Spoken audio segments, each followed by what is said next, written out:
everyone, it's Athena here from Courage Coaching. The topic of today's video is about histrionic personality disorder, which is on the same cluster of personality disorders as narcissistic personality, borderline personality, and antisocial personality. Now, according to the DSM-5, for a diagnosis of histrionic personality disorder, an individual has to have 5 or more of the following symptoms. The first one is self-centeredness, feeling uncomfortable when someone is not the center of attention. Number 2 is constantly seeking reassurance or approval. Number 3, inappropriately seductive appearance or behavior.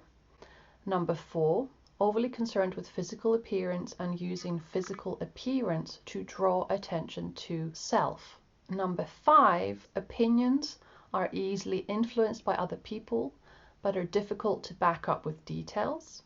Number 6, they have excessive dramatics with exaggerated displays of emotion. Number 7, they have a tendency to believe that relationships are more intimate than they actually are. Number 8, they are highly suggestible, so they are easily influenced by others. And these symptoms can cause significant impairment or distress in an individual. Now, just as any other personality disorder, histrionic personality disorder reflects deeply ingrained patterns of behavior. These personality traits are not necessarily always pathological, but in a lot of people they tend to be, and they are very rigid and inflexible and have very maladaptive patterns of thinking and behaving. And of course this then leads to impairment in functioning, or they end up having a lot of internal distress. Now, most personality disorders start in adolescence or early adulthood, and they are very stable over time. Something that I've noticed a lot with people that I've experienced that have histrionic personality and narcissistic personality is that they exhibit very excessive emotions, and they use their hands to sort of talk about things a lot, like in a very dramatic way, and they talk loudly, they laugh loudly. There's a lot of inappropriate touching, inappropriate flirting. They are over friendly with people that they've only just met. And people with this disorder generally seem to get uncomfortable if they are not the center of attention. So they will start behaving in ways to get attention, and they can be very sexually seductive and very sexually inappropriate in situations.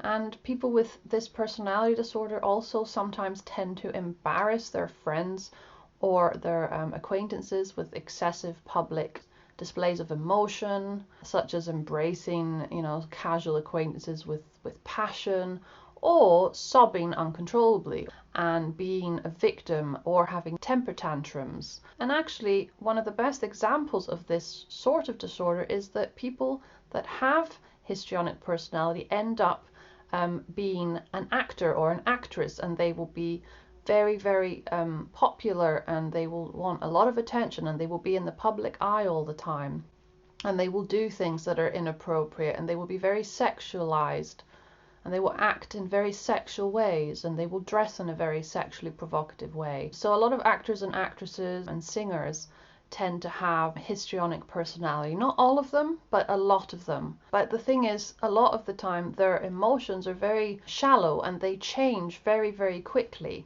Now, the causes of histrionic personality disorder are unknown, but it tends to be things that have happened in their childhood, so the environment in which they grew up in, and also sometimes genetics may be involved as well. Histrionic personality disorder occurs more frequently in women than in men. People with this disorder are usually able to function at quite a high level. They may have moments where they have to have treatment for depression. When certain romantic relationships fail, they aren't able to self-reflect and see certain situations in a realistic way.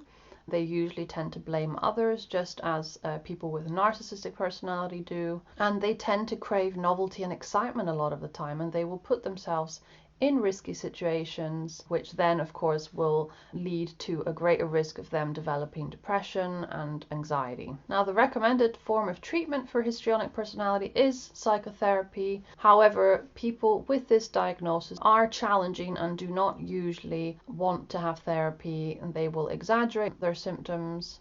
They will be emotionally needy, and they might even challenge certain boundaries that the therapist will set up.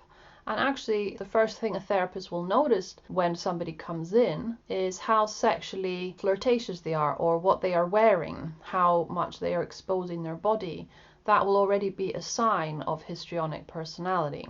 So that is the main description of histrionic personality disorder. I hope you found this video useful. Thank you very much for watching, guys, and I will see you very soon. Take care. Bye bye.